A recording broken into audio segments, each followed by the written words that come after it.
I have stopped answering when people say, is Sudan a forgotten war? Because I will say, well, I haven't forgot. And then I will say, well, let's not use passive language. Are you ignoring the war? You, Mr. Media person who's asking me, why haven't you done more about it? Because it sounds like it's a you problem, not a me problem. Welcome back to The Tea, where we uncover the stories behind the headlines and platform the conversations that really matter. I'm your host, Myriam François.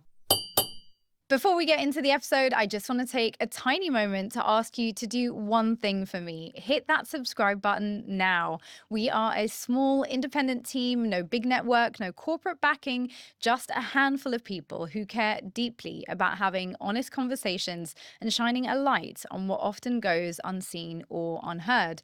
If our work resonates with you too, click subscribe now and join us on Patreon, link in our bio. From Khartoum to Australian oil rigs, viral TED Talks to British TV, our guest today has consistently challenged the status quo with sharp insight and fearless honesty. Sudanese-born, Aussie-raised, mechanical engineer, award-winning writer, screenwriter, and tireless advocate, Yassmin Abdel-Magied is the voice behind Talking About a Revolution, a timely work deeply connected to the spirit of our era and the urgent need we all feel for profound change. Though visions of that change differ widely, from tech bro libertarian autocracy to the people's uprisings, Yassmin's work captures the pulse of these tensions, especially as the world grapples with conflicts, wars, and crises that call for honest reckoning and resistance. Today, we'll explore identity politics in a turbulent era, the surge of white nationalism, the persistence of Islamophobia, Sudan's unfolding revolution, and what it takes to push for real change when comfort tries to dull the edge of resistance. So pour your tea, because today we're diving deep into power, protest, and the long road ahead. Yassmin, welcome to The Tea. Thank you so much for having me. And what an introduction. I was like, who is that woman? An amazing woman we look forward to hearing from, mashallah. Thank you for being here. Obviously, you and I have known each other many years now. In fact, I think we may have met when you were just arriving from Australia as a refugee. I know I don't talk much about leaving Australia, to be honest, because I think I packed that chapter away. And, whenever I meet Australians, one of the first things they ask me is, oh, when are you coming back? And I'm like, well, maybe read my book where I say I'll never return. Wow. But yeah, we met probably 2017, right. So almost a decade ago now. And that experience feels very far away, but in many ways it is still very prescient.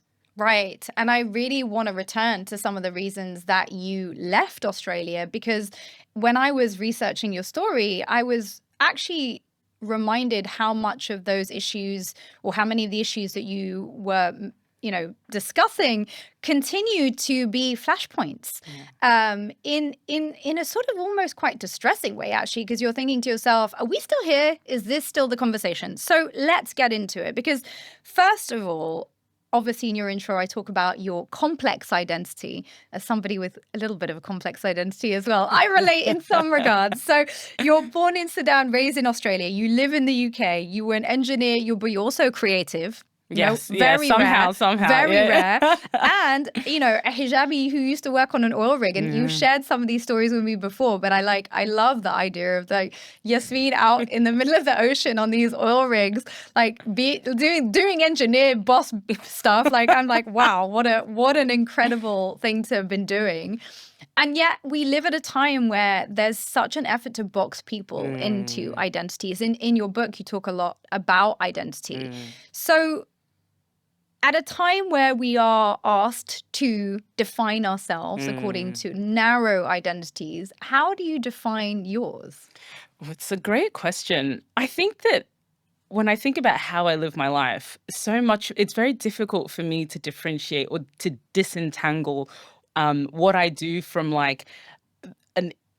deep urge to just live outside the imaginations of everybody else around me. I think I spend so much time, and probably, when we moved to Sudan, so I was a child when we moved to Brisbane in Australia, my dad claims we were the second Sudanese family. I don't know how much research he actually, like, I don't know if this is a true fact or not, but, you know, the story goes that we were the second Sudanese family in Brisbane, and the next one didn't come till 10 years later. So we were really the only Africans in the village kind of thing. And I grew up and I started wearing the hijab when I was 10 years old because I felt like I was 10 years old and I was a big girl. And that's what big girls did. They wore the hijab. It just happened that it was also a couple of months after 9/11. And so then people were asking me in the street, like, grown men would ask me in the street, are you making a political statement? And I'd be like, I'm 10 years old. I don't actually know what a political statement is. For real. And so from a super young age, you know, being Sudanese, everyone, like my parents, my father actually migrated as a skilled worker, but everyone assumed because we were from Sudan, we were refugees. And so kind of engaging with this perception of who we were and what value we were bringing to the country. And then again, at a really young age, I went to a Muslim primary school. You know, our local mosque was burnt down. We would regularly have like people throw beer bottles at my school bus. You know, at 7 o'clock in the morning on your way to school, we sort of had police stationed outside the school, which was supposed to make us feel safe. But, you know, it's this kind of question of surveillance and so on. So from my earliest memories, I understood that I was living, like that I was perceived in ways that were outside my control. And so sometimes I think the project of my life has been, how do I live my life on my own terms?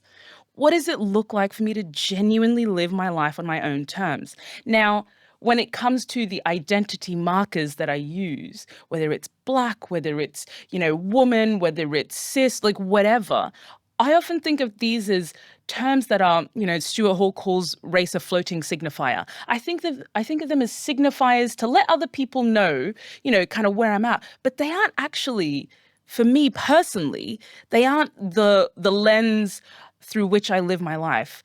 The main lens, I would say, would be the fact that I'm Muslim. I think that is the most uncomplicated, truest thing for me. I am a Muslim, which means I, you know, serve and submit to Allah. And that is a relationship that is only mediated between me and my God. And that is one that nobody else has any say over. Any brother around the world can have whatever opinion they want, but are they gods? Astaghfirullah, they wish, you know? And so for me, being Muslim is the identity that I claim. Everything else depends on where I am. Right. You know, it depends on where I am, who I'm around, what matters in that space. And, you know, and it complicates this idea of what it means to have an identity, right? Because people think these are fixed things. But is it not actually more about a relational thing, like sort of indicating to one another, you know, we are similar, we are different, whatever that might be? That's so interesting. So I want to touch on two things there. One is why you say that being a Muslim is your least complicated identity, only because I actually deeply relate to that as a Muslim myself, but also I could see why people hearing it might be like the least complicated. Okay. But also your relationship to Blackness, because you talk about this in the book, how like you don't subscribe to that term initially in many ways out of respect for, you know, the indigenous communities in Australia. But so tell us about, both of those identities and how you've evolved different understandings of them. So, I think it's useful, and I write about this in the first essay in the book called Words Mean Things. It's important to understand that, like, race and our kind of ideas of racialization are so contextual, right? They're so dependent on where you are in the world. My parents grew up in Sudan. Race and the concept of Blackness meant something very specific in Sudan. So when we moved to Australia, they even though they kind of identified as Africans, they would never have considered themselves Black, because in Sudan, Blackness meant something very specific. And also in Australia, Blackness meant, you know, as we understood it, Indigenous people, right? Like the sort of First Nations people of the land.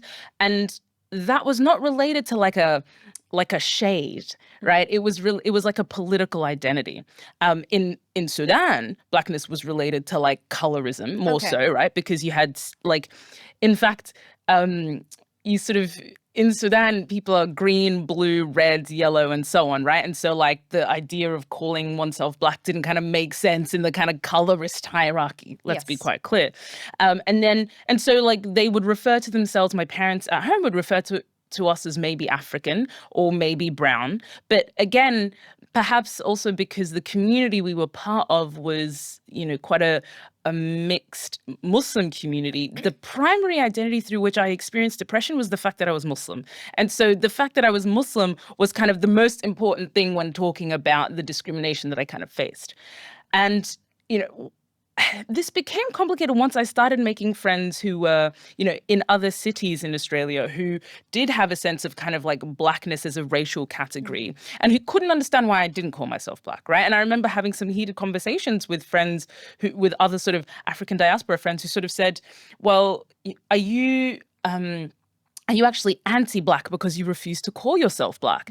And I remember being quite confused by that because I was like, well, I thought that talking about my privilege as a lighter skinned person and not kind of claiming the identity of blackness within the kind of African diaspora space, and also like acknowledging and respecting the fact that Indigenous people have a very different, First Nations people have a completely different experience in Australia. I thought that I was doing a good thing, but there were very different opinions. And so on one side I had African diaspora people telling me that I needed to call myself black, and on the other side, Indigenous people saying, absolutely, you can't call yourself black. And I didn't, frankly, to be honest, Myriam, I didn't have like a deep political education along these lines. And so, all of this was kind of happening, and I was moving through all these different kind of attempts to understand, and then I went back to the literature, right? And I began reading the literature because I hadn't grown up reading the literature, and I went from James Baldwin to Stuart Hall, and Fanon, etc., and started to understand the purpose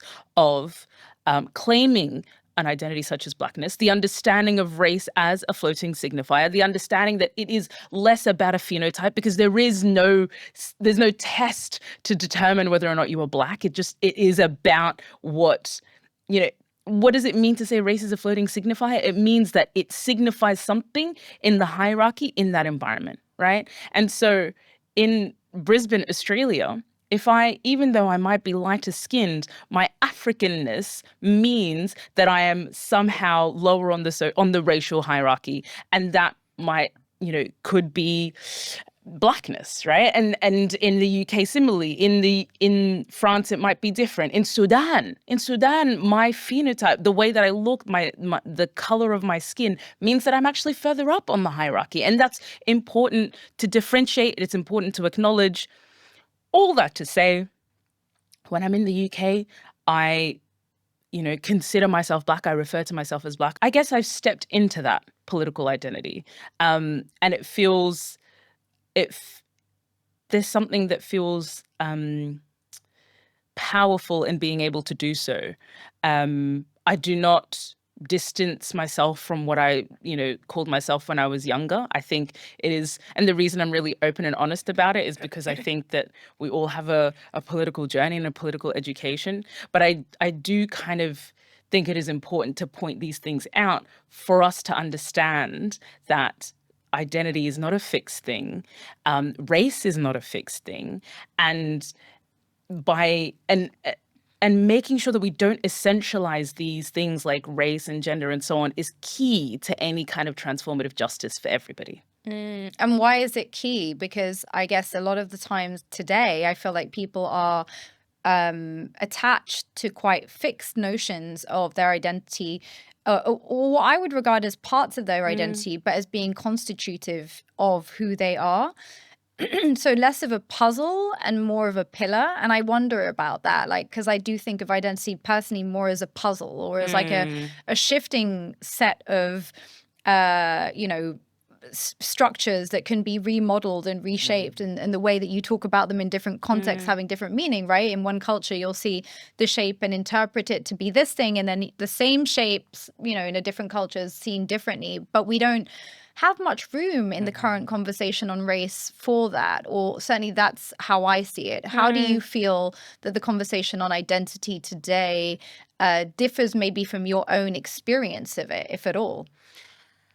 I have a lot of empathy for people that have that are really strongly connected and really strongly attached to particular, aspects of their identity. I think it makes a lot of sense, especially when we think about the fact that a lot of the identities we're talking about are sites of oppression for people. They have experienced, and let's be clear, like race as a construct exists in order to oppress certain groups of people. So I think it makes a lot of sense rationally that people would be attached to being like, this is part of who I am, and don't you take that away from me. Well, it's interesting you raise the idea of a loss, because I think that the current pushback against identity politics that we're seeing, I don't know if you have come across Ash Sarkar's new book, Minority Rule, but she and others are sort of pushing back against what they would regard as the limitations of identity as the basis for coalitions of solidarity or change. And I wonder to what extent that is a reflection of us being constrained to those identities as opposed to kind of understanding them, but also imagining the future that we want beyond them. And maybe that second part is what's missing a lot of time from the conversations. But I wanted to ask it, with regards specifically to change and social change, has identity politics, from your perspective, been a helpful basis from which to organize, or has it, perhaps reified the struggles so that we see each other in competition and fracture the movement, which I think is what critics of identity politics might say about it? I think the binary it's useful to ask a question in a binary, but often, the truth is somewhere in between. It is, to me, we are in a fundamentally better position than we were in the 90s in our ability to talk about issues, right? Like, I can talk about my experiences as a Muslim, as a person who was racialized as Black, as a person who is, read as a woman in this world, and so on. And I can talk about the intersections, and I can talk about things like white feminism and all this sort of stuff in a way in 2025 that we just did not have the language for in 1995. Very clear. And so that, I think, is the work of quote unquote identity politics. I think all of that is true. And that does not mean the criticisms are not true, right? And I think Ash Sarkar's book is quite interesting. I think it owes a lot, I'm sure she has said this, to Olufemi Tewu's Elite Capture. And if people haven't read Elite Capture, the essay that you can find online for free is also worth reading, which is what the book is based off. And it talks about the idea that, the elites within various identity groups have captured identity politics and used the kind of mechanisms of identity politics to serve themselves. And I think that's actually what I think is really the thing that should be critiqued, right? The elite capture of, revolutionary movements, of revolutionary tactics and tools. We often think of, when we think of identity politics, we think of people generally grouped by a shared experience of oppression of some sort of or another. And, within that experience is often a lot of trauma. But there has to be a step or multiple steps between experiencing that trauma and turning that into knowledge and turning that into wisdom. And not everybody goes through that process, and it should not be the case. We should not demand of anybody who has gone through trauma to have to do the work to turn it into wisdom. Sometimes trauma is just trauma. Sometimes, actually, the thing that I want is to live in a world where nobody has to experience trauma because of who they are. But I guess the pushback on that from the people who are critics would be to say that there's, within identity politics, this idea that you have moral authority, right, by virtue of your lived experience, which I personally think is true. You do have, right? So the philosophical or the academic term would be standpoint epistemology, right? You have knowledge based off your experience, which is true.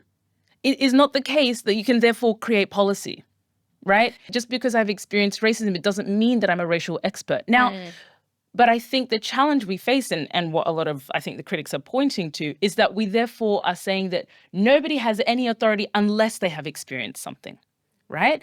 And that, to me, while I can appreciate the point, maybe the way that I think about it is you've got to do more work. Really what I'm saying is, it is much harder for you, if you are somebody who has not lived in the shoes of another, to imagine like that experience.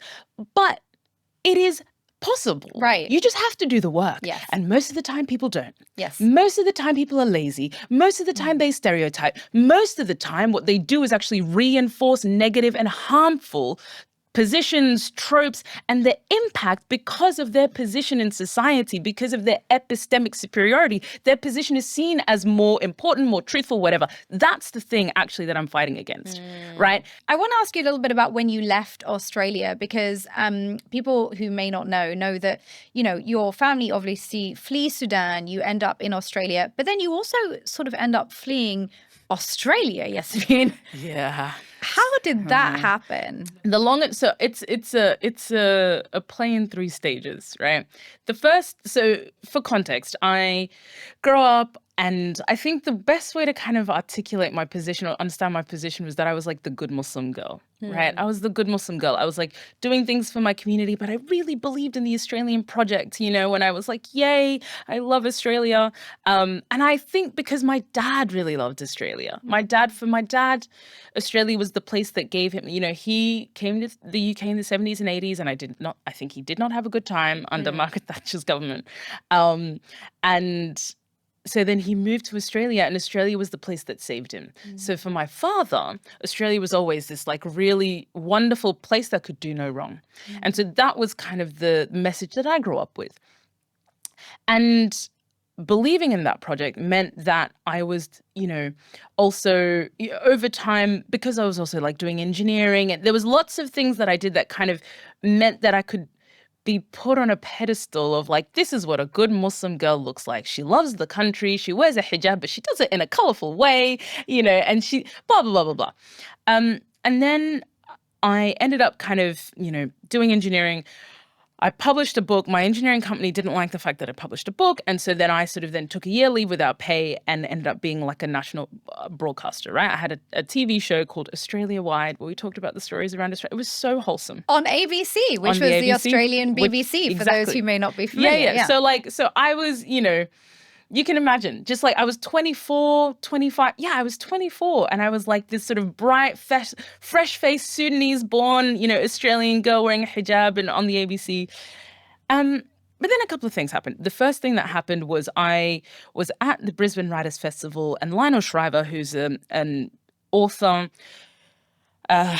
was doing the opening keynote. And it was all about how she thinks cultural appropriation is BS.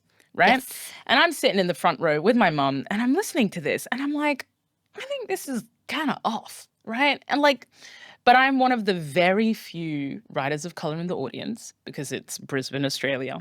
And everyone's kind of laughing at her jokes. She's like, oh, all of these Mexicans, you know, all of these Japanese, blah, blah, blah, blah, blah. Like, it was really rough. Wow. Right? And I was like, what is going on? And at some point she pulls out a sombrero and she's like, I can wear what I want, blah, blah.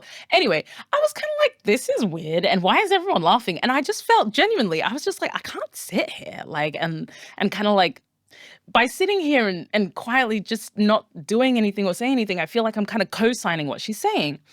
And so I was texting a friend. I was like, oh my God, this person is wild. And they were like, you should just leave. And I was like, And they were like, just do it. And I was like, okay, great, I'll leave. And so I get up and I walk down the middle of the aisle. Clip, clop, clip, clop. Oh God. Yeah, it was so loud. Everyone's kind of looking at my mum. Anyway, I leave. And then the next day I go to the festival, and I remember talking to someone, and they were like, I don't understand what was so wrong with her talk. It seemed fine. And I was like, wait, what? And they were like, yeah, I don't understand. Like, what was wrong with it? And then I was like, okay. So then I wrote a little blog on my Medium page being like, this is why I thought that talk was so off, and this is why I left. Yes. The Guardian picks it up and they're like, can we republish it? I was like, yeah, sure, no worries. And I think it was like, they published it on a Sunday, and within like a couple of hours it had like a 250,000 views, which for a Sunday in Australia is like, you know, is a big deal. And then it just blew up. And this is 2016, right? Yeah. So this is like before Trump gets elected, but after Brexit, you know, it's like a febrile time. It just, you know, Lionel Shriver then writes a hit piece about me in the New York Times, being like, millennials like Yassmin Abdel-Magied are the problem, whatever. It kind of becomes a story for about a month but it stays in the kind of literary space. Then a few months later, February 2017, I'm on Q&A, which is the equivalent of question time. And I'd been on Q&A a number of times before, so, I wasn't too worried, whatever. And there was another politician named Jackie Lambie also on the panel. And they were like, look, she's been saying some stuff, but we're not going to ask you about it. And I was like, yeah, no worries. And then at some point, obviously, because it's television, they introduced the subject and they were like, Jackie, didn't you want to ban Muslim people or something to that effect? Oh, only that? Yeah. And she was like, yeah, blah, blah, blah, blah, blah. And I was like, and the thing is, Myriam, I was tired. I was like, we've been having this same basic ass conversation since I was 10 years old. Like, for how long, right? And so then I was just like, listen, she was like, Sharia law, this, that, and the other. And I literally turned out, I was like, do you know what Sharia law is? Do you even know what it is? Do you know what you are talking about? Please educate us, Yassmin. Because I started listening. I was like, praying 5 times a day is Sharia, blah, blah, blah, blah. I was like, women were given rights in the 1400s that y'all had to beg for. I was essentially going off on one. I was essentially saying all the things that I had yelled at the television screen for years and years and years. I wasn't mean to her. Right? I wasn't like, you're a terrible person, but I was just like, educate yourself because you are creating policy and legislation on something you do not know anything about. You mean you tried to school a white woman on TV about Islam and it didn't go well? It did not go well. I mean... Alhamdulillah.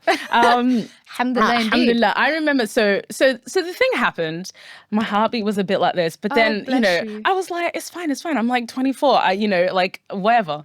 Get off the stage, we shake hands, it's all fine. And then a couple of days later, I'm scrolling on Twitter and I see the front page of The Australian, which is the big Murdoch broadsheet.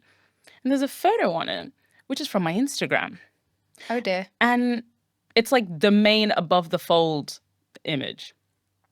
And then it's got some weird headline about just like some weird kind of like Islamophobia, racist inflected headline. And I was like, oh, this must be a fake image because why am I on the front page of The Australian? And I was like, this is not good.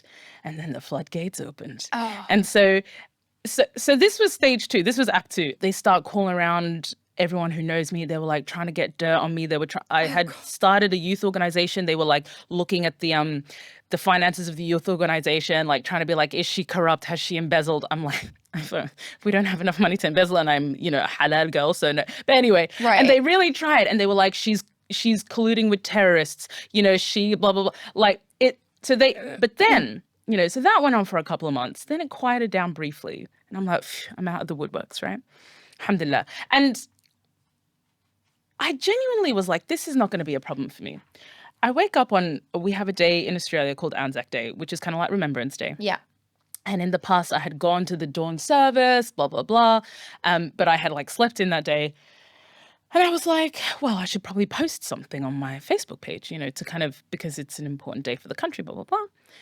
And so, right, lest we forget. And then I was like, but I should probably, like, what are we actually thinking about here? And so then underneath it, I had written, lest we forget. And then I was like, Manis, Nauru, Syria, Palestine. And I posted it. And then I had a nap. And then I wake up from the nap. And it was the last relaxed nap I ever had. Oh, gosh. What had then happened after the nap was a friend of mine was like, hey, that post, like, what's up with that? And I was like, oh, it's not a big deal. Like, they were like, people will probably find it offensive. And I was like, okay, are you upset? And they were like, a little bit. And I was like, okay, well then, yeah. And I was like, whoa, if you're upset, like, fine, I'll take it down. Like, I didn't mean whatever. So I genuinely. What was she offended about? They were just kind of like, to be honest, because it was like such a casual conversation, I didn't even ask. I was just kind of like, oh, are you offended? And they were like, yeah, a little bit. And I was like, by the extension of recognition to non-white people who also contributed to the liberation? I think genuinely it was kind of like, this is a day for white Australia, right? Oof. And I was like, okay, whatever. So I deleted it. You guys have a National White Day? I'm going to get in trouble for this again. Wow. Anyway, and so then, alhamdulillah, I deleted it without really looking at anything. And I was like, lol, imagine if the papers had seen it. The papers had seen it. Right. So then the next day I'm on the front page of the tabloids. And really what it was was that it was like it was the combination of all the perfect things to kind of like truly destroy me in the Australian kind of public discourse. But it got to the point where I was like, I can't leave my house without worrying about, being attacked in the street, because people would approach me in the street. I can't go on the internet without being told I should die or kill myself. My parents don't quite understand what is happening. And my mum is just like, please stay off the internet. And I'm like, Mama, it's not my fault. But the irony is, I didn't do anything wrong. So this is really interesting, because let's talk about what you actually were perceived to have done wrong. One, you obviously challenged a sacred cow in the figure of Lionel Schreiber. Whatever, I'm sure that there are some fans of hers out there, but let's be honest, there is a certain market for this idea that, thank God, there is a white person saying what so many of us are thinking, right? And you attack that notion in the view of many, rightfully so. The second one was you defended Sharia, which as Muslims, we're never allowed to publicly say, even though Sharia is part and parcel of our identities as Muslims, and none of us are ever going to let that go, just so you know. Right? Let's be clear about it. You're not going to badger us into ever being like, oh, no, Sharia is not, no. Like, we're not negotiating on that one. And then you touch on, this idea of Remembrance Day, which we also have here in the UK, which has been whiteified in as much as the stories of other peoples who participated in that liberation are largely erased, or like a small, appendum at the end of it. And so those are all sacred cows in the construction of white supremacy in many ways. Now, then you move to the UK. And you've obviously been living here ever since. And I wanted to ask you kind of what or how you experience the state of Islamophobia in the UK today. Because Islamophobia, for whatever reason, remains deeply contested. I'm going to put that in inverted brackets because I think that's actually just a political and mediatic construction. But let's talk about it. Like, how do you assess the state of Islamophobia in this country? I think it's really challenging for Muslims in the UK for lots of different reasons. When I moved here, I was like, this is amazing, because, frankly, I saw a hijabi woman reading the news, and there were Muslim people and everywhere, and I could get halal food, like just very basic things, which is reflective of the fact that maybe Muslim people have been around in the UK for a little bit longer and so on. Like, there are lots of reasons for this. So at the beginning, I perceived things as delightful, frankly, right? Because I was an outsider and I was coming from the colonial outpost that is Australia. But as I began to understand the ways in which Islamophobia kind of manifests in the UK, I think it is inextricably kind of connected to, its colonial history, but also in the UK, like the Muslim communities tend to be poorer. Right. So there's like a class dynamic there as well. And they also tend to be from, the majority of Muslims in the UK, from my understanding, like about 2/3 are from the South Asian like subcontinent. And so like that's also a particular dynamic.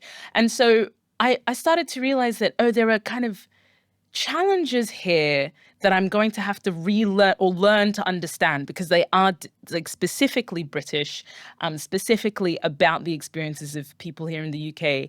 And also the way that power moves in the UK is different, right? Islamophobia in the UK is very adaptive and is used depending on the kind of moment that we're in. Well, let me ask you then with regards to a specific context, because we were talking about identity politics earlier, and obviously identity politics for a long time was the preserve of the global majority, aka ethnic minorities in this country.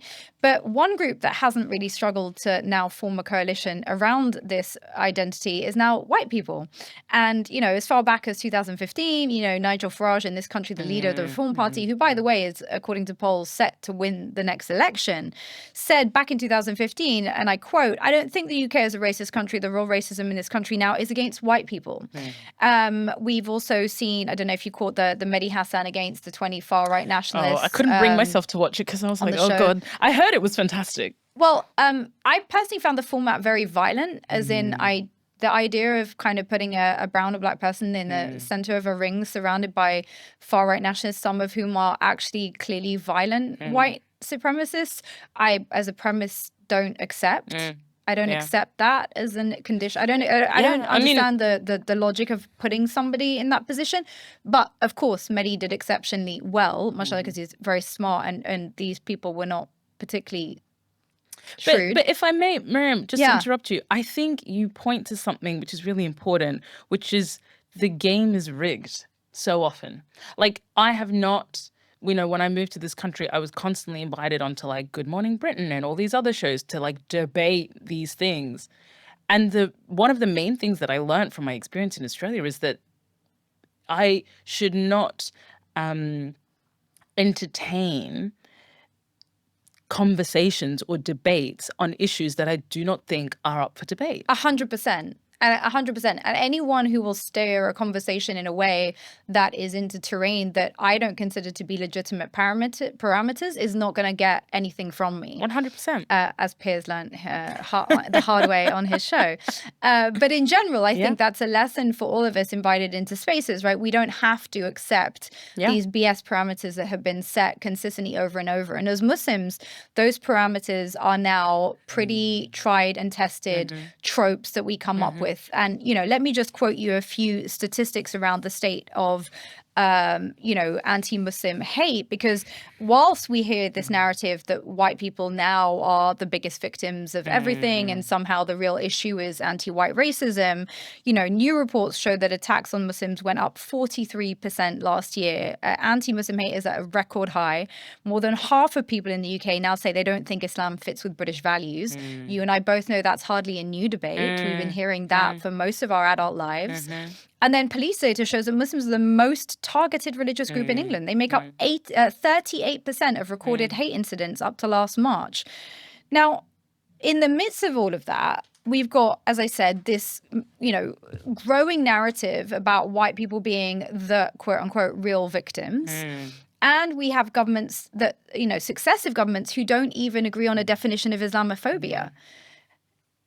Why is it so hard for our governments to agree on what Islamophobia is?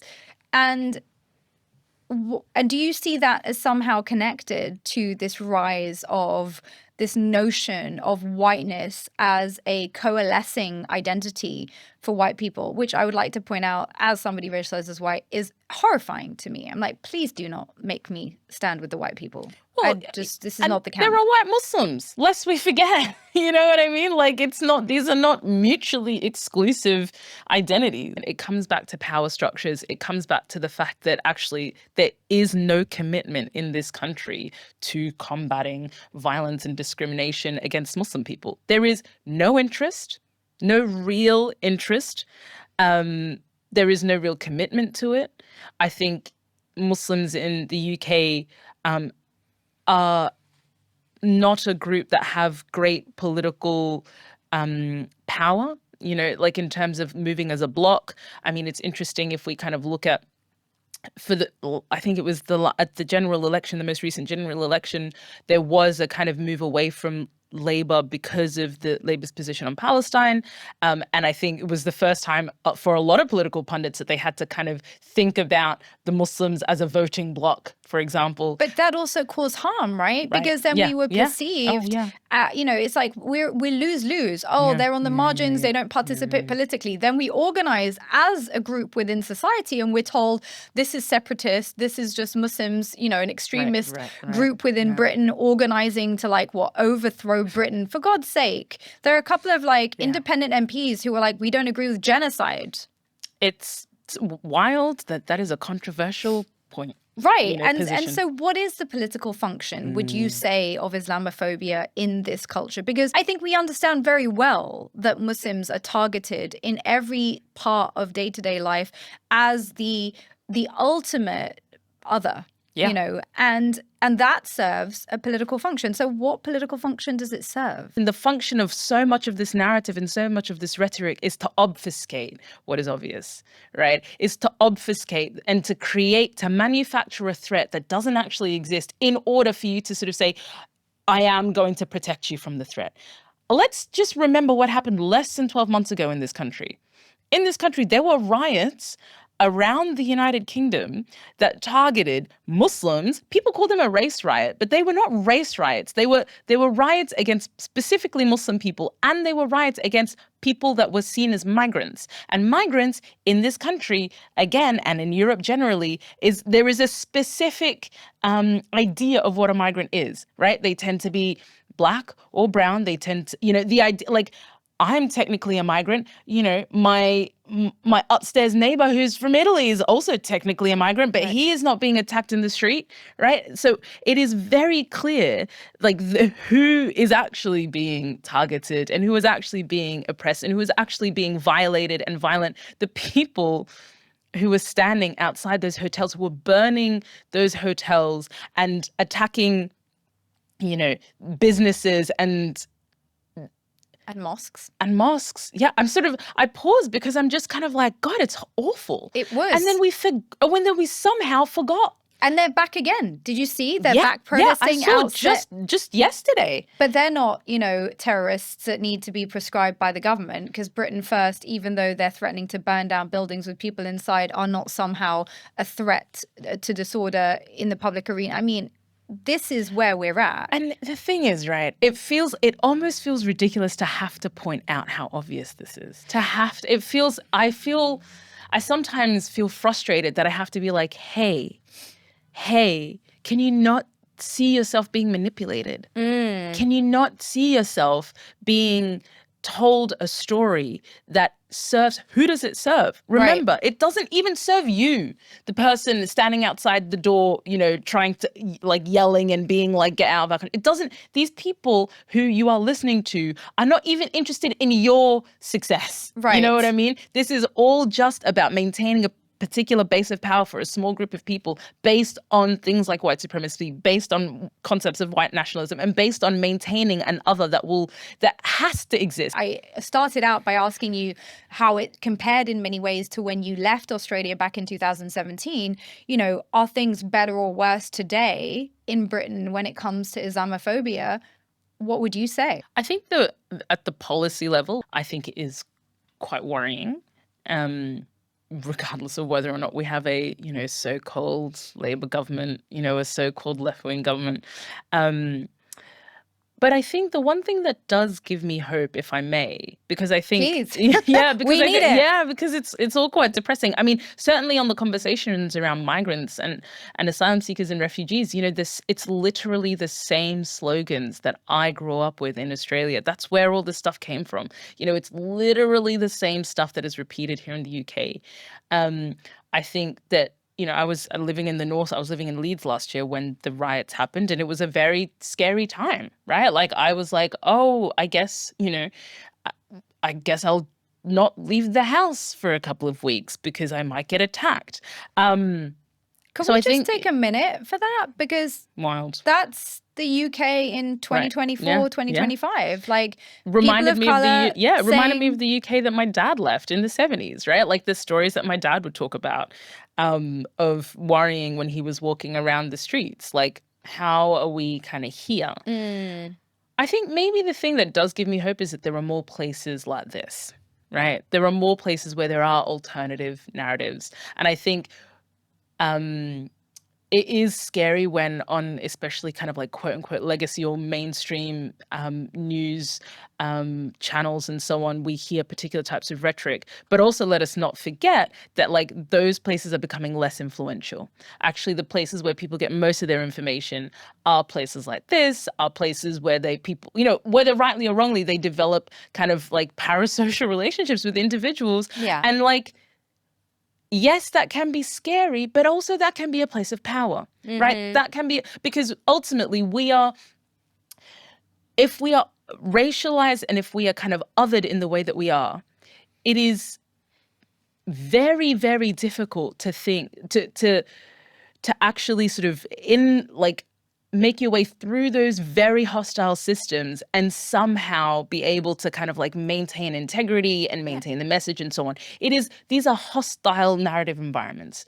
And so stepping out of that and creating spaces for us to sort of have those conversations, push back against those very toxic narratives,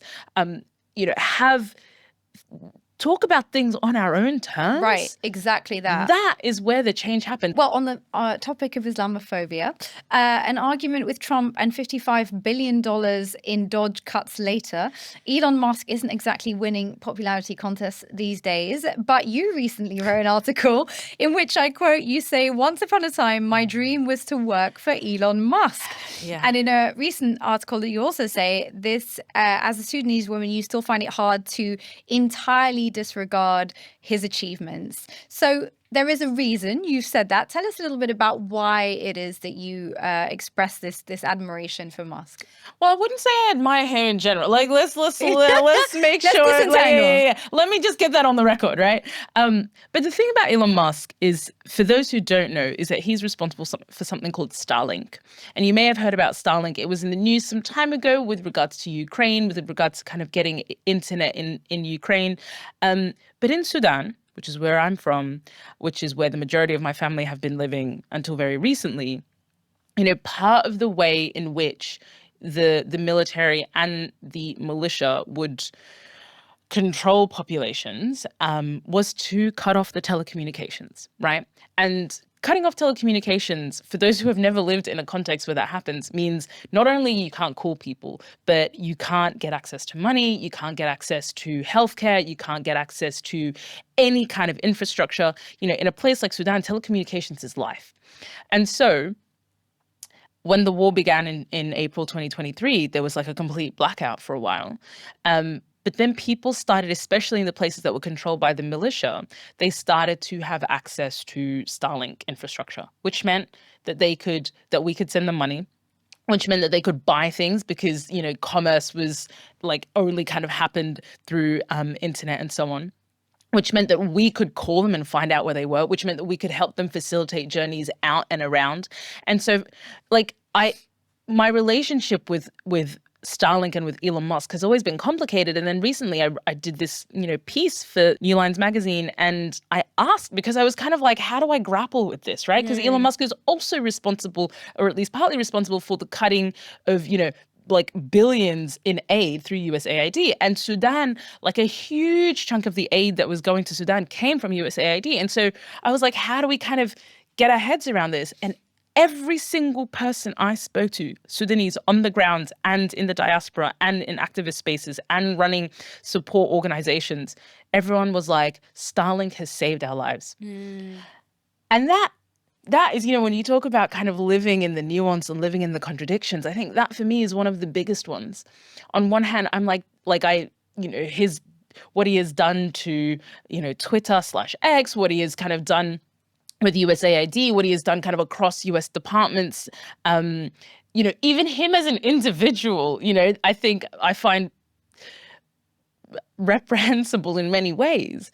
And at the same time, I cannot disentangle that from him being responsible for my ability to communicate with my family and the ability of Sudanese people to continue to function in a very limited way. And that, I think, is just a really interesting place to be, right? Is this another example of, I guess what Naomi Klein would call disaster capitalism, where what seems like, something that's beneficial to a domestic population, but also then ensures that they are hooked for the future, right? Yeah. So, and I wonder also, given that a lot of these tech companies now view Africa as ripe for mining in another way, right? Data mining, surveillance mining.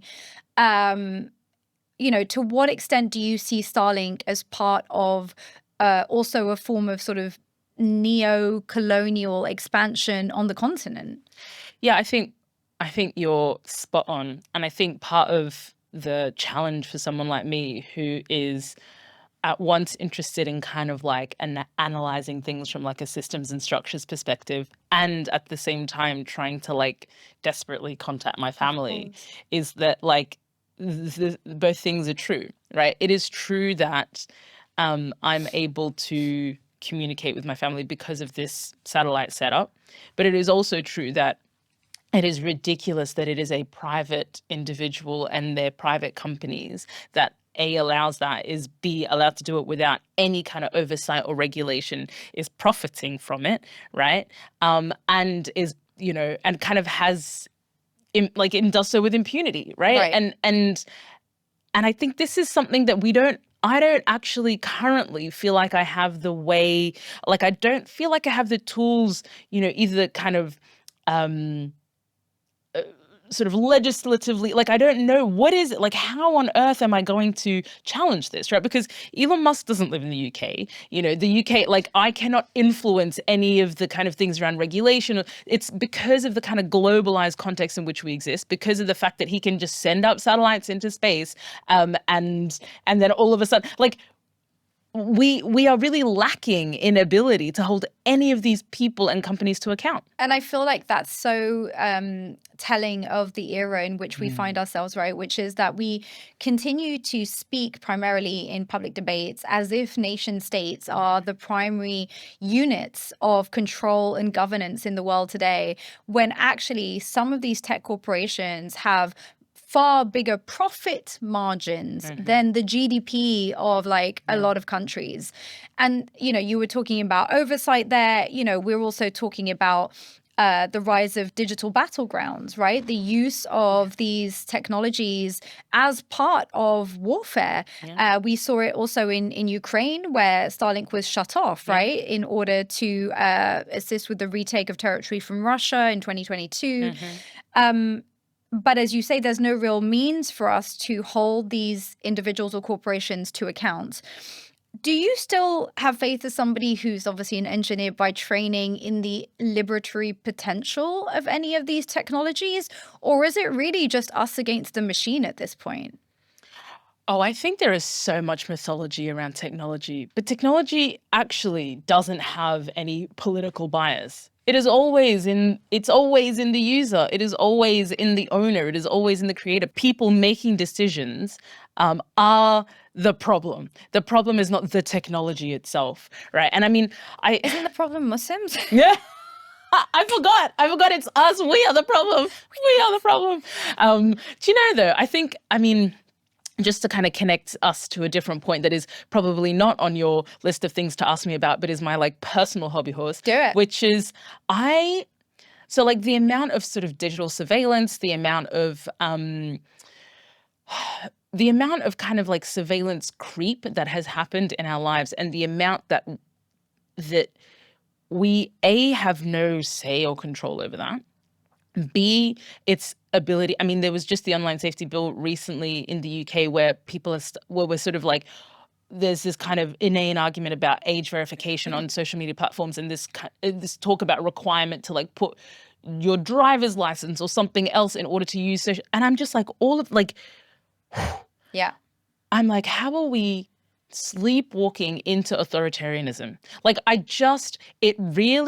it upsets me on a daily basis. 100%. And the thing that angers me is this sense, and I don't know if you feel this sense of like, I don't know what I can do about it apart from like buy a phone that doesn't connect to the internet, which then means I at the moment am having a fight with my GP because the only way that I can create a GP appointment with someone from the NHS is to download an app. I don't know where this data is going. I think it'll probably end up in Palantir. Right. And then what does that mean for every single border crossing I will ever cross for the rest of my life? And what does this mean for any medical insurance why are we just accepting this? Why do you need to take a photo of my face so I can park somewhere? Like, why is this okay? And why is it that we don't seem to have any ability as individuals or even as groups of people who care to make any sort of, because it makes you a lot of money. Great. Yeah. No, listen, Sorry, it's sorry. not. No, don't apologize. I think this is one of the biggest threats that we're facing, and that's the least discussed. And so, we spoke about Islamophobia. For me, Islamophobia is the biggest distraction from the mass surveillance tech takeover that is essentially going to have us enslaved. And I don't even use the word lightly, because the scope for rebellion will be so impossible to escape. I mean, look, they're already prescribing Palestine action. Are you joking? Oh, and so what does that mean? Once you prescribe an organization as a terrorist organization, what does that mean? Like, let's be clear about what that means. Shall we? Like, that all of a sudden means that, oh, okay, so all of these people that have even a tentative relationship with this organization, which a lot of us would have, right? Because we are all, like, it might be the case that, all right, all of a sudden, maybe because you've used the word Palestine in a post, or maybe that's related to Palestine action. Oh, now you're under threat. Oh, now we're allowed to surveil you full time. Oh, now, do you know what? You walked past that shop, and that shop we think is a problem. So maybe we'll arrest you just in case. Like, let's not forget that this kind of behavior we've seen it time and time and time again, historically, not even that far away from, why are we not more worried? We should be absolutely petrified. And I think that the crazy thing is, it's not even like we don't have a sped up version of where we are exemplified for us in the state of the US, right? The Tea is a fully independent, nonpartisan production. No corporate ties here, just a small, dedicated team working hard to bring you honest, impactful conversations. If you believe in our work, please subscribe to our YouTube channel. Just click on that subscribe button now and join us as a Patreon. You'll find the link in our bio. I want to just ask you about Sudan a bit more, if I may. There's a lot of claims circulating online about Sudan, a lot of oversimplified stuff, a lot of misleading stuff. So I was wondering if I could just ask you I'm going to make a statement and ask you if you could just say, kind of clarify, yes, true, false, or what would you answer to that? So reporting on Sudan is often described as a quote unquote forgotten war. I have stopped answering when people say, is Sudan a forgotten war? Because I will say, well, I haven't forgot.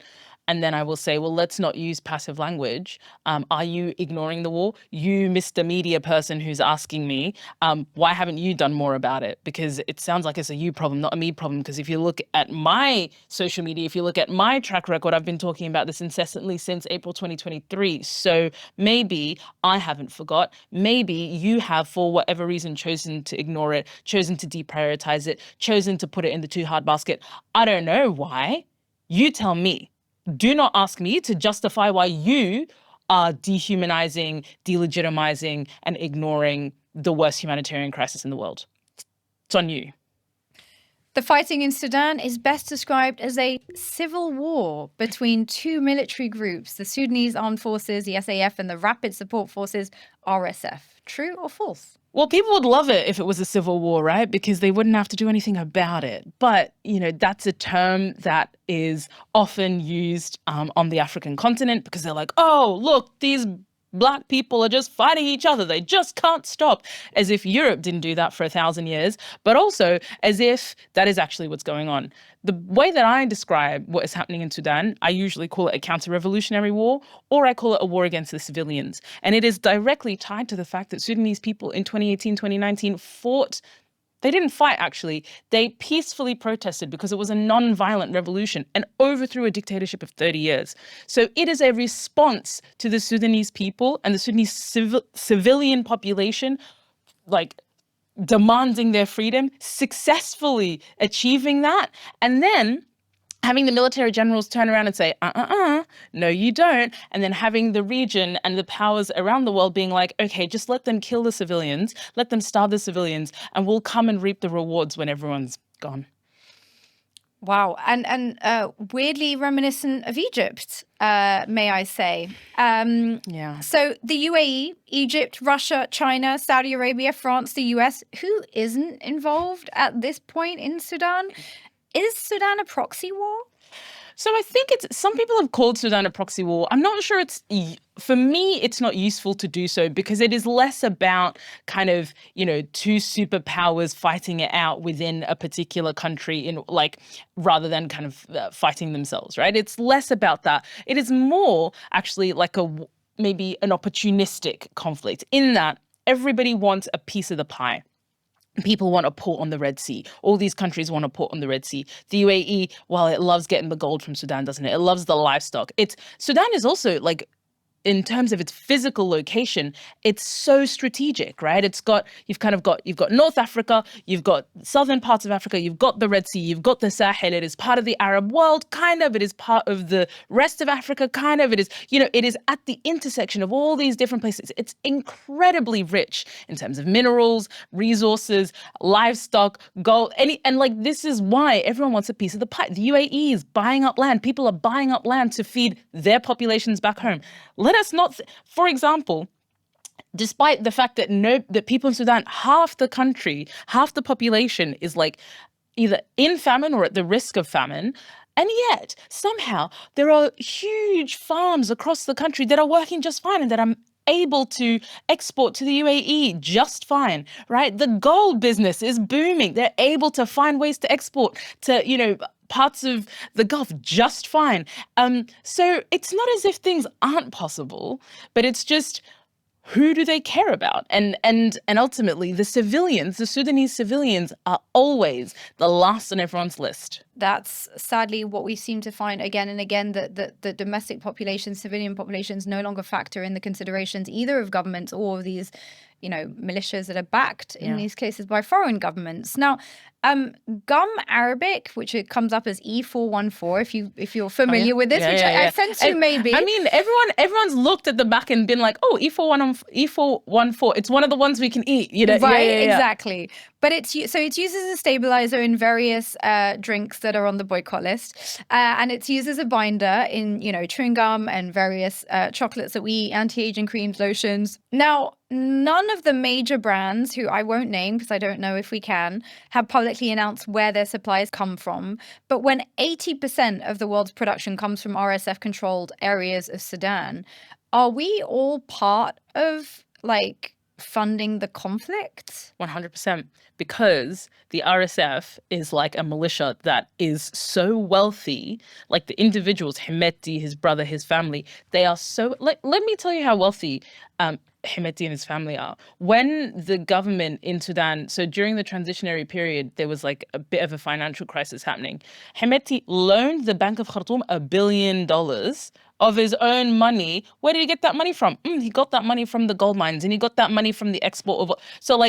So the money the resource that is actually the Sudanese people's resource is going straight into the pockets of the militia. It is that's also, it's not only just the Gum Arabic, which is a big one. It is also places like the EU who gave almost 200 million euros to essentially to Hemeti to stop the flow of migrants. Oh, I wonder how a military general would stop the flow of migrants. Maybe by buying weapons and massacring loads of them.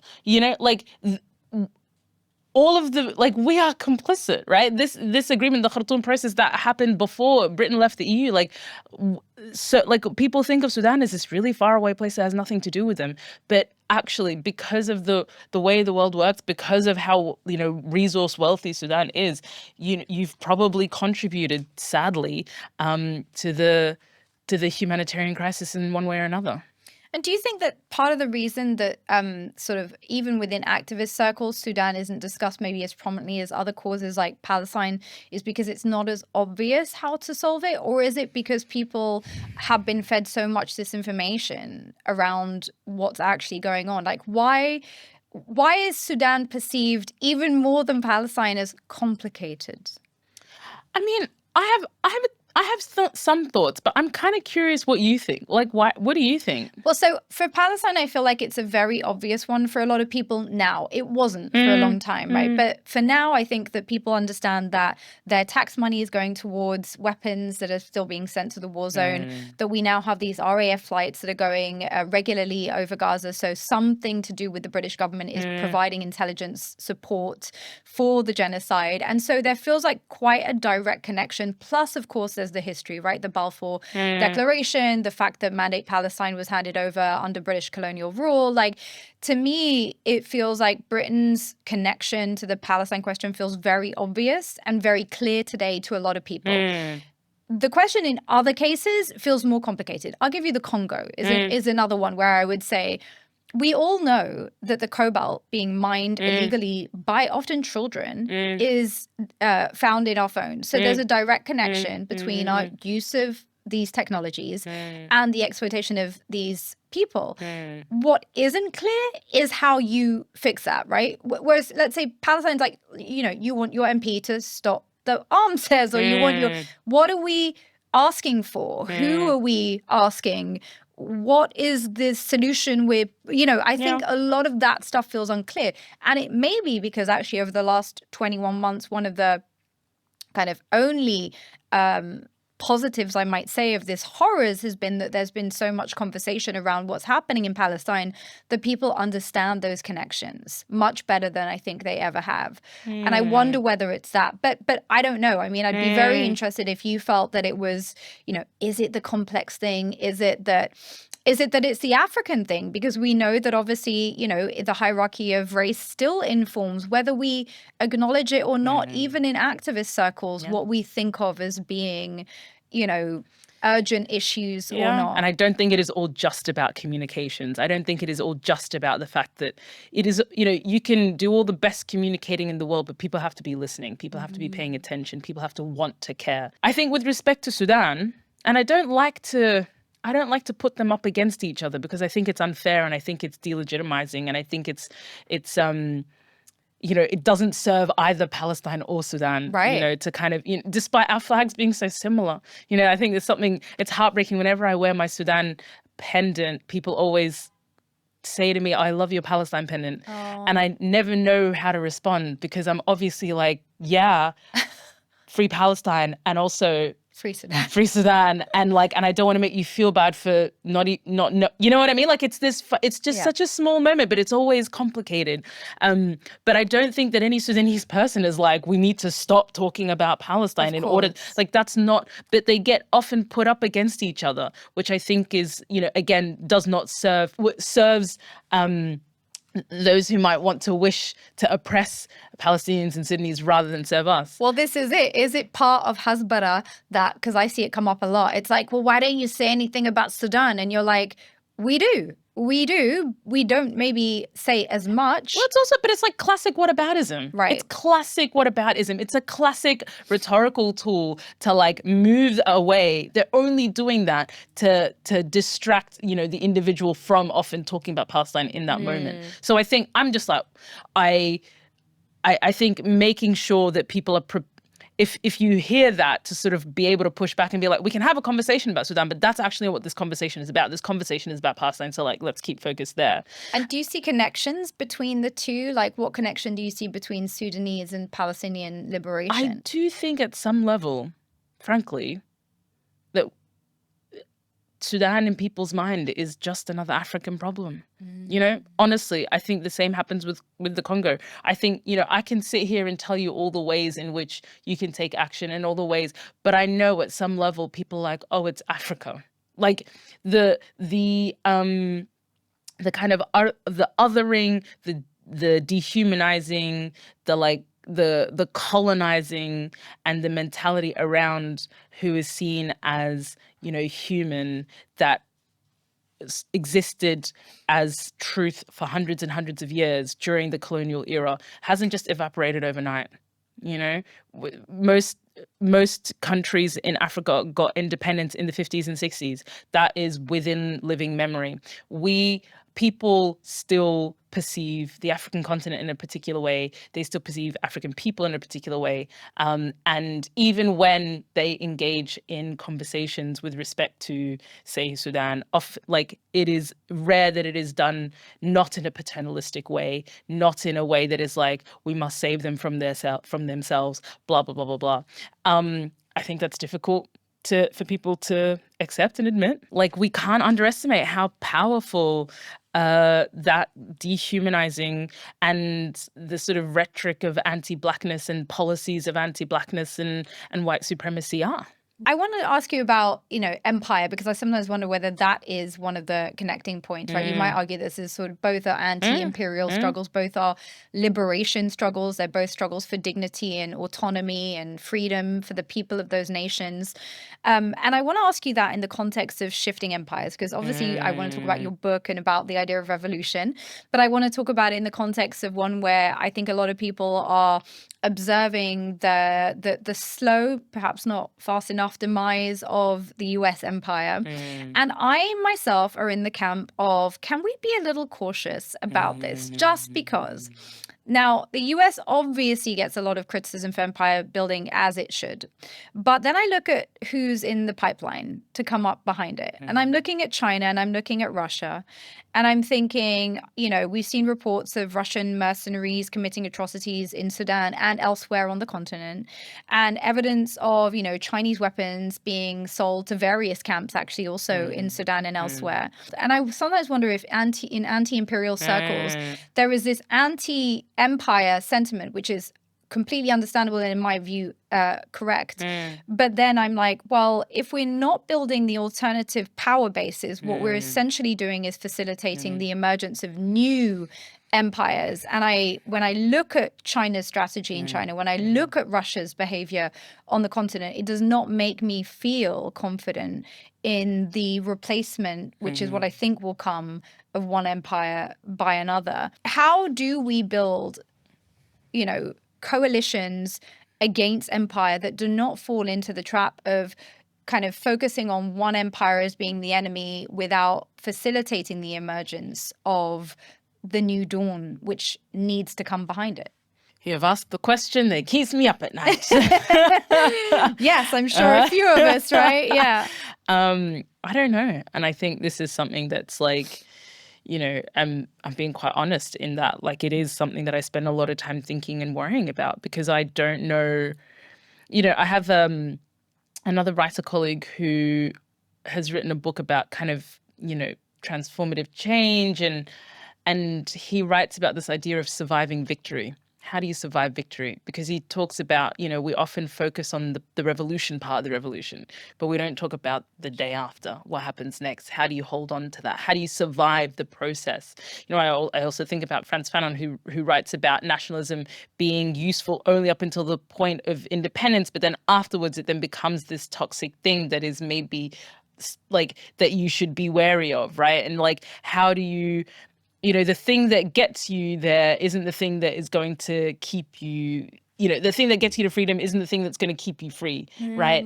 And it's a challenge. And maybe this is why I spend more of my time these days in fictional spaces or trying to create fictional worlds, because I think part of that is me trying to figure out, what does it look like to imagine something different? We are still in the tail of anti-imperialism and the imperialism of Western Europe, right? And Sudan as a construct is one that exists because of the imperialism of of the UK, of Britain, for example. But also, what we are fighting against in Sudan is, a militarized industrial complex, right? You need to pay attention to Sudan, because it's going to show you how all of the things that are going to happen in the future, they're playing out now and they're playing out in Sudan. You want to look at the kind of regional players? Russia, China, Saudi, Egypt, the UAE, Turkey, Iran, all of them are in Sudan. And all of them are not playing by the rules of the international-based rights order or whatever you want to call it. They're playing by their own rules. You think that's going to stay limited to Sudan? You think that they're going to be like, oh, we were able to extract all the resources that we could possibly need and we didn't have to care about the civilian population and we got away scot-free. You think that that's going to stay in Sudan? No, it's not. They're going to take that model and they're going to do it all over the world. And you're not paying attention, and you're also not supporting the very civilians that are standing in that way. They are standing in its way. They're saying, no, we don't want that. But also, that's very hard to do if no one around the world is supporting you. And it's very hard to do. I mean, the UK, David Lammy's up here trying to like be the peacemaker, runs a forum in April of this year. Does he invite a single Sudanese player? No. Right. And what does that tell you? What does that tell you about how we are going to think about justice and freedom and all of these things around the world? I think that we need to be really vigilant in this moment. I don't know. I mean, I definitely don't have the answers, but I also feel like it is not one person's job to come up with the answers. It is our job to continue to have these conversations in ways that are truly awakened to what is happening in the world around us. Better outcomes don't just arise out of nothing, right? Better outcomes arise out of people working damn hard together to make that happen. And yeah, it's frustrating. Yeah, it's difficult to build coalitions with people who you find annoying and people who you sometimes disagree with and people who are not perfect. But guess what? That is what working towards justice is. That is what this work is. I want to end by asking you about revolution. This is a topic that we talk about quite a bit on the show. I think many of us look at the systems that we're currently involved in, whether it's the sort of pseudo-democracies where it doesn't matter whether you march or you lobby or you write to your MP or, it never kind of feels like there's any meaningful change. We're experiencing a Labour government in this country that is arguably, just as bad as the Conservatives. There are certain things that have been brought in when it comes to, disabled people, elderly people that I don't think could have even been brought in under a Conservative government. So it feels like, whether you're looking at the US, whether you're looking at Europe more broadly, that people are losing faith in the democratic systems. And the media loves to jump to these polls where people are like, yay, autocracy. I sort of think that actually between democracy and autocracy, there's also like the middle ground of, organizing and mobilizing and coming together and like figuring out what are the key challenges, what are the aspirations, what is the dream, and trying to imagine that alternate future. But I'm also conscious that revolution has been on the cards, as it were, for a long time.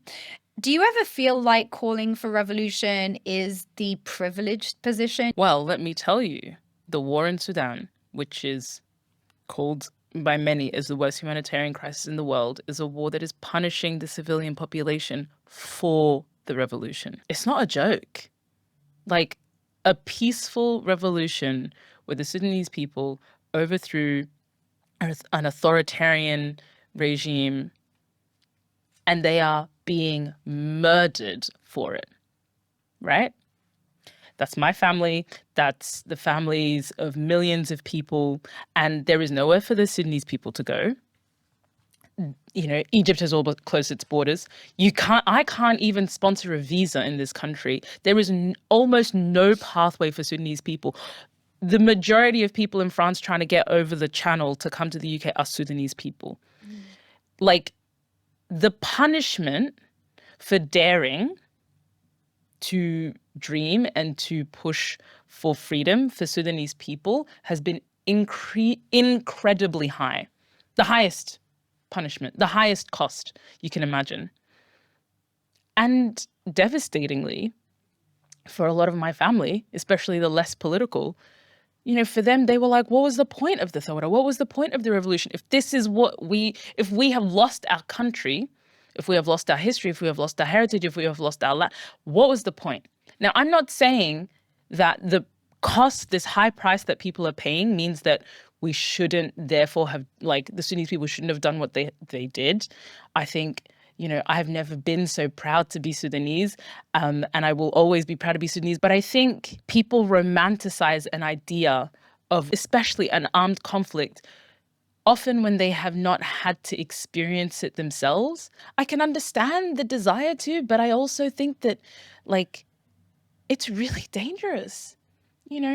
It's really dangerous. And you know what? There is now a generation, more than a generation of Sudanese people that will be traumatized because of the 19 million children have been out of school for 2 years. You have like in terms of education of the population, in terms of like the amount of famine and malnutrition, people are not going to be able to have fully, nourished bodies for the rest of their lives because of what's happened. It is not a joke.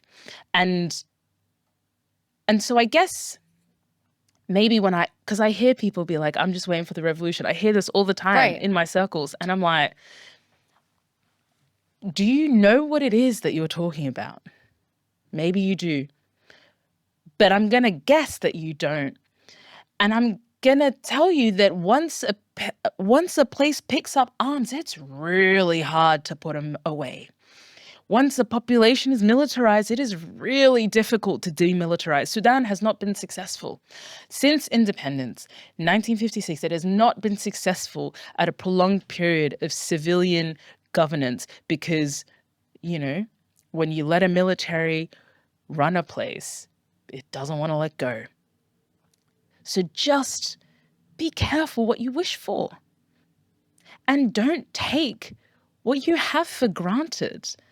I don't want to make people afraid, right? I don't think that I don't want my sort of position or my message to be one of fear.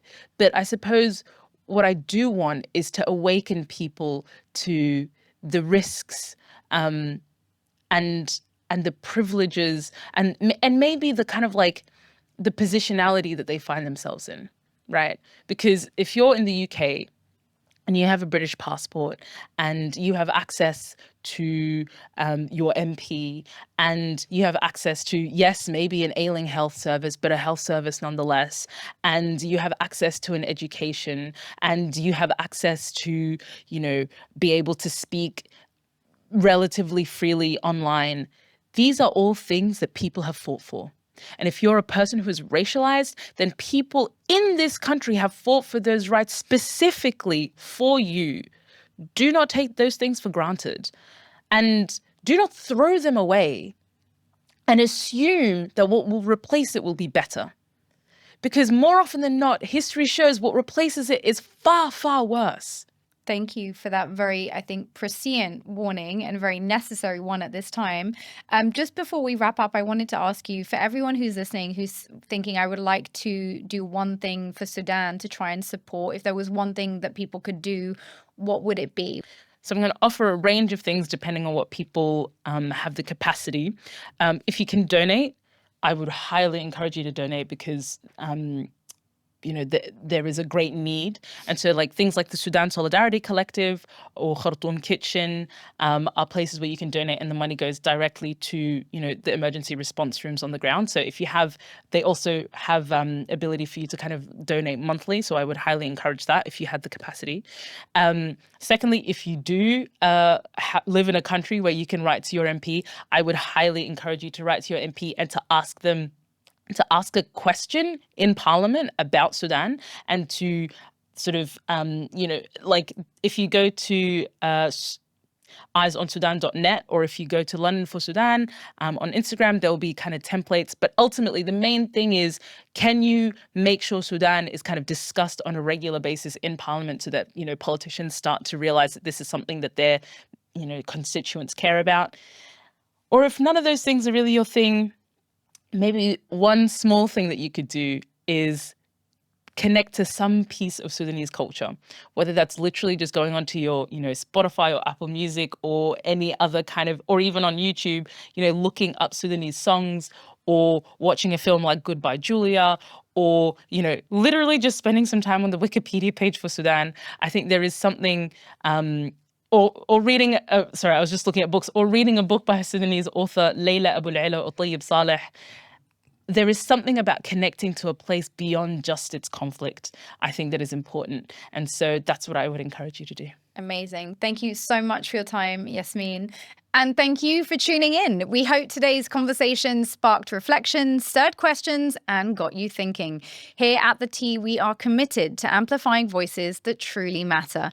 If that resonates with you too, subscribe now, share this episode with your friends, and join us on Patreon to keep independent storytelling alive. Until next time, stay curious, stay critical, and stay resisting. Thanks for watching The Tea. Please remember to like and subscribe. And if you've made it this far, why not keep going and check out this episode?